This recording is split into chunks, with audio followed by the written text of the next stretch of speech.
દિલ્હીના શાહદરા વિસ્તારના વિવેક વિહારમાં એક 4 માળની ઇમારતમાં રવિવારે સવારે ભીષણ આગ લાગી હતી. આ દુર્ઘટનામાં 9 લોકોના કરુણ મોત થયા છે. બચાવ અને આગ બુઝાવવા દરમિયાન 10 થી 15 લોકોને બચાવવામાં આવ્યા છે. તેમાંથી 2 લોકો ઘાયલ થયા છે.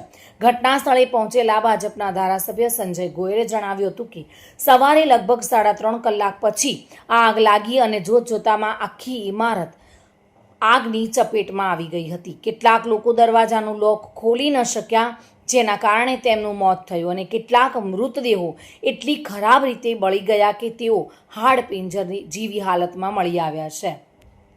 જોકે તેમની ઓળખ માટે DNA તપાસ દ્વારા કરવામાં આવશે અને પોલીસે ઓળખ માટે મૃતદેહોની તસવીરો પણ લીધી છે.